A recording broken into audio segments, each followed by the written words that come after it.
Francis Bacon, 1561 to 1626. Of truth. What is truth? Said jesting Pilate, and would not stay for an answer. Certainly there be the delight in giddiness, and count it a bondage to fix a belief, affecting free will in thinking as well as in acting. And though the sects of philosophers of that kind be gone, yet there remain certain discouraging wits which are of the same veins, though there be not so much blood in them as was in those of ancient. But it is not only the difficulty in labor which men take in finding out of truth, nor again that when it is found, it impresseth upon men's thoughts that doth bring lies in favor, but a natural, though corrupt love of the lie itself. One of the later school of the Grecians examined the matter and is at a stand to think what should be in it that men should love lies, where neither they make for pleasure as with poets nor for advantage, as with the merchant, but for the lie's sake. But I cannot tell.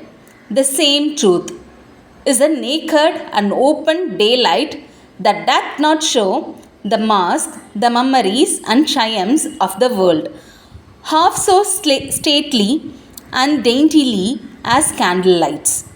Truth may perhaps come to the price of a pearl that show the best by day, but it will not rise to the price of a diamond or carbuncle that show best in varied lights.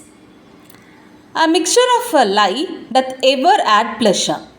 Doth any man doubt that if there were taken out of men's minds vain opinions, flattering hopes, false valuations, imaginations as one would, and the like, but it would leave the minds of a number of men poor shrunken things, full of melancholy and indisposition, and unpleasing to themselves. One of the fathers, in great severity, called poesy Vignam Daemonum, because it fired the imagination, and yet it is but with the shadow of a lie. But it is not the lie that passeth through the mind, but the lie that sinketh in, and settled in it, that doth the hurt, such as we speak of before.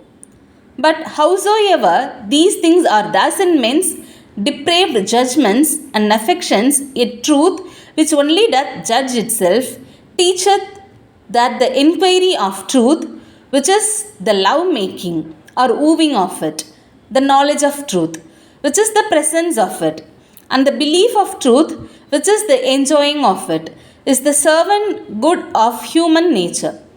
The first creature of God in the works of the days was the light of the sense.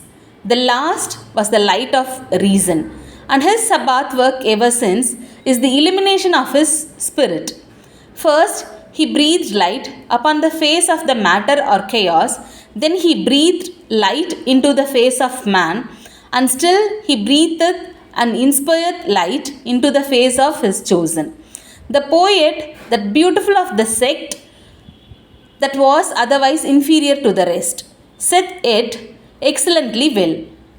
It is a pleasure to stand upon the shore and to see ships tossed upon the sea, a pleasure to stand in the window of a castle and to see a battle and the adventures thereof below. But no pleasure is comparable to the standing upon the vantage ground of truth, a hill not to be commanded, and where the air is always clear and serene, and to see the errors and wanderings and mist and tempest in the vale below, so always that this prospect be with pity and not with swelling or pride. Certainly it is heaven upon earth to have a man's mind move in charity, rest in providence, and turn upon the poles of truth. To pass from theological and philosophical truth to the truth of civil business, it will be acknowledged, even by those that practice it not, that clear and round dealing is the honor of man's nature, and that mixture of falsehoods is like alloy in coin of gold and silver, which may make the metal work the better, but in embaseth it. For these winding and crooked courses are the goings of the serpent, which goeth basely upon the belly and not upon the feet. There is no wise that doth so cover a man with shame, as to be found false and perfidious. And therefore Montaigne saith prettily, when he inquired the reason why the word of the lie should be such a disgrace and such an odious charge, saith he, if it be well weighed, to say that a man lieth is as much to say as that he is brave towards God and a coward towards men. For a lie faces God and shrinks from man. Surely the wickedness of falsehood and breach of faith cannot possibly be so highly expressed as it that it shall be the last peal to call the judgments of God upon the generations of men. It being foretold that when Christ cometh, he shall not find faith upon the earth.